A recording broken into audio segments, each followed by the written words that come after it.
Okey, seperti yang dinanti-nantikan juga oleh rakyat Malaysia, inilah dia Proton eMAS 5.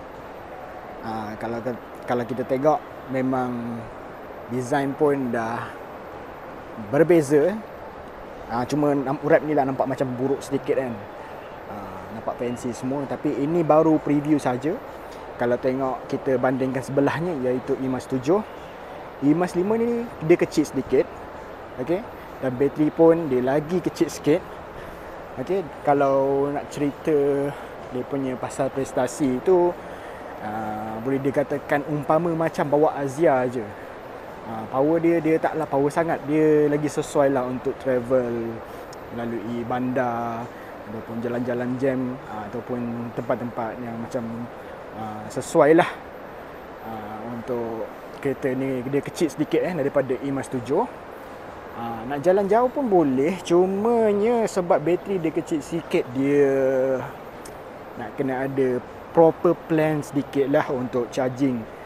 Kalau nak cerita charging, kalau daripada Lembah Kelang sampai ke Johor tu tiada masalah sangat. Daripada Lembah Kelang ke arah utara, terutamanya Penang, Alor Setar, Kedah semua, yang itu pun rasanya tak ada isu sangat. Cuma yang akan jadi isunya ialah daripada Lembah Kelang tu sampai ke Pantai Timur, sampai ke Terengganu, Kelantan.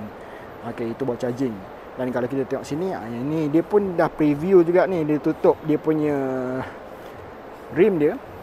Dekat situ dia boleh nampak ada tulisan Proton punya emblem kat situ lah. Kalau kita tengok pada bahagian belakang dia, ini dia macam melengkung sikit dia punya boot ni. Pendapat pribadi saya macam kurang sedikit lah daripada segi design dia. Asasnya memang dia rebatch lah daripada Geely Starwish ataupun Xiaomi kan. Kalau tengok eMAS 5, dia punya emblem dia lah. Okey, emblem dia. Ini port charging dia. Kita tak boleh tengok di dalam sebab ini nama pun preview kan. Dan kalau kita lihat dekat sini, rim dia pakai 16 inci. Boleh lah macam nampak besar lah tayar ni. Tayar pun dia pakai tayar Linglong. For sure nanti ada setengah orang bila dia akan beli, dia akan terus straight away tukar tayar daripada China ni. Mungkin tayar yang lebih berkualiti sikit seperti Continental, Michelin dan sebagainya.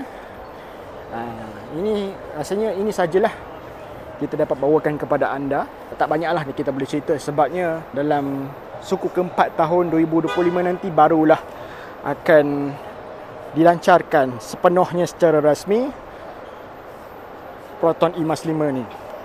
Dan saya rasa ini mungkin left hand drive punya unit. Sebab apa? Tengok dia punya wiper. Wiper kalau macam begini, steering kiri, ini adalah left hand drive punya unit lah. Dikatakan bateri pun dia lagi rendah sikit daripada eMAS 7. Mungkin sekitar 300 km saja untuk satu kali cas penuh. Okey, inilah dia Proton eMAS 5 kita bawakan kepada anda. Kita tunggu nanti pelancaran pada suku keempat tahun 2025.